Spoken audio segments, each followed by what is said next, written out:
Good evening.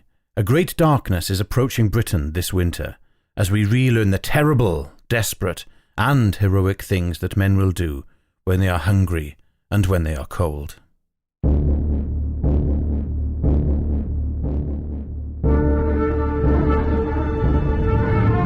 Continued interest rate hikes coupled with the increased cost of living will tip a significant portion of this country into extreme poverty, as the system fights to protect itself and those that benefit from this great reset. But the system has a flaw, and that flaw is the overconfidence in the impunity of its acolytes.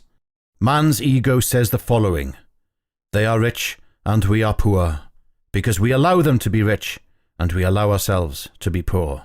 But the subconscious mind of man betrays the ego and accepts the wretched condition it finds itself in. Yes, the proverbial they are sustained in their privileges by the acknowledgement from ourselves of their privileged status. It's not rocket science, but our perspectives are continuously in a state of flux, thanks to being bombarded by the system-affirming propaganda peddled by the legacy media, and then reshared on social media, so it's hard to maintain the perspective of a sentient and empowered being. Thus, we fall back into our armchairs and fall asleep watching television. Television programs that themselves contain both subliminal and overt social engineering content.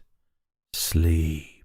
But hunger and cold can drive people to do unexpected and uncharacteristic things.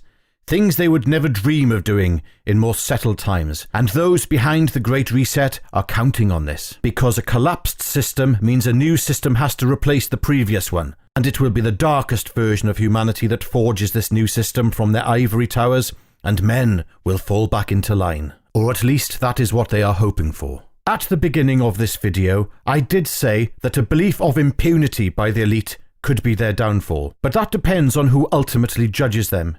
The Governor of the Bank of England doesn't think the proles should have large pay rises so they can weather the cost of living crisis, whilst he gets over £500,000 a year in his salary. And a certain politician will have his new heated swimming pool that he and his family can enjoy in luxurious soirees. But there is a very real chance that yourself and members of your family may lose their homes in the next few months, and some won't survive the winter at all through the impact of fuel poverty and hunger. So I ask you, historically, how do such scenarios of wealth inequality and injustice usually play out? Most people don't have any idea how much they are being played by the system. For instance, if you have a loan and are in debt to a bank, the only reason you owe money to that bank is because, as a society, we have been duped into believing banks actually lend us money in the first place.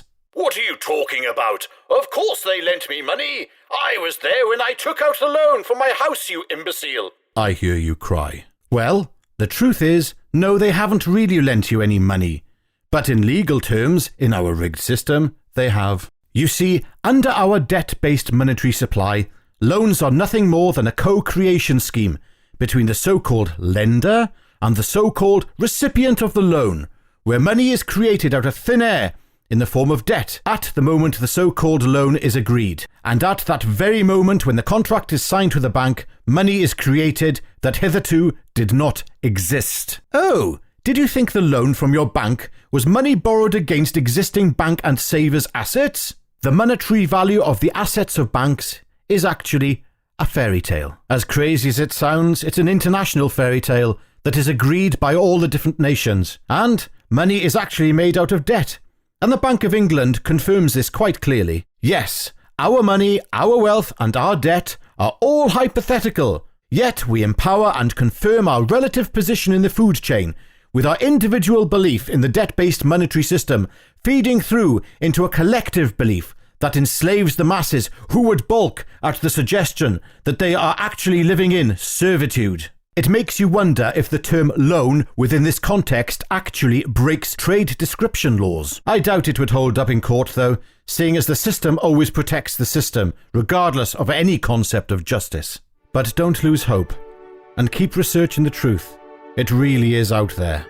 And never forget that there is a blessed hope, and someone laughs at the plans of the wicked.